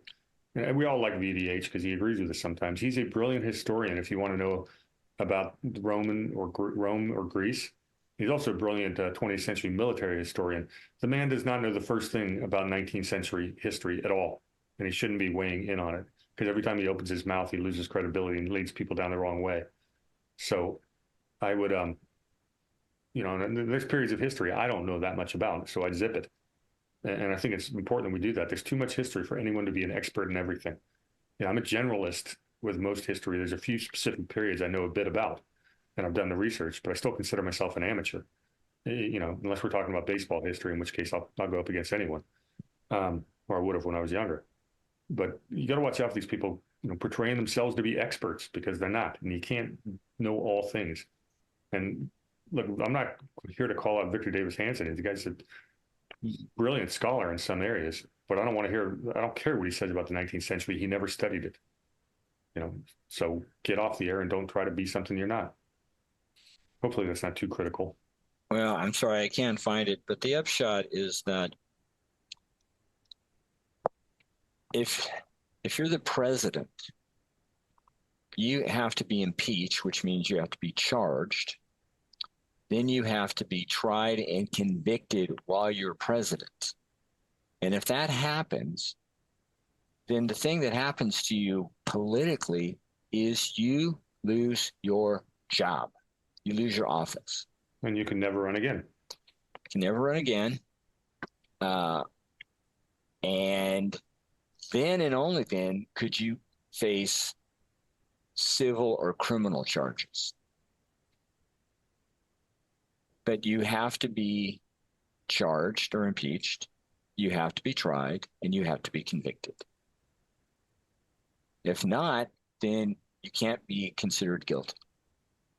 But that has to happen while you are president. And if it doesn't happen, then post office, they can't come back after you. No, and presidential immunity is a very important topic. You've got to be able to exercise your duties as the president of the United States without having to worry about political persecution afterwards. You see the same thing happen in Israel. Netanyahu has no choice but to pursue the war to its bloodiest end, because if he ever loses power, the opposing party in Tel Aviv is going to persecute him. We see the same thing happening in Brazil, where Bolsonaro lost and now they're going after him legally. You cannot have that if you're going to have a functioning republic. The president must have some degree of immunity. Now, if you commit actual crimes, or you're not following, you're not carrying out your duties. That's different. But there was no insurrection by its definition, by any definition of it. He's been accused by Congress and acquitted in the Senate. He's not being charged with insurrection. How is a judge in Colorado going to unilaterally say, well, he committed insurrection, therefore I don't? No, you don't get to do that. You have this thing called due process, and they skipped over the whole thing. I found the portion in the Constitution. It's Article 1, Section 3, the last clause. And it says, judgment in cases of impeachment being to charge, shall not extend further than to removal from office and disqualification to hold and enjoy any office of honor, trust, or profit under the United States. But the party convicted shall nevertheless be liable and subject to indictment, trial, judgment, and punishment according to law. Which means, well, if this happens while you're a politician, you're going to lose your job. But only after that could you face civil or criminal matters outside of the political realm. Good to know. All right. Well, we are at the end. Grady, promote yourself. I'm Grady, aka the War Hamster. You can find me. Let's see, Rumble War_Hamster. Channel's growing. With these For the Republic channel, shows are getting more and more views every week. You can also find me on Twitter at War_Hamster1776. Apparently, there's someone else out there running around as War Hamster. He's got relatively decent opinions. I don't dislike him. We'd agree on a lot of things, but a lot of people are confusing that War Hamster for me. I'm the one who's at War Hamster1776, not the other guy, because all he does is retweet other things. But that being said, I'm not disparaging him because I think he's one of us, and it's unfortunate he decided to use the same name I had already taken. mine was there first. Oh, well. That's it. Excellent. FedEd, FEDED.us, here on Sundays, Saturdays, 1 to 3 p.m. West Coast time, KMET 1490 AM for Constitution Radio.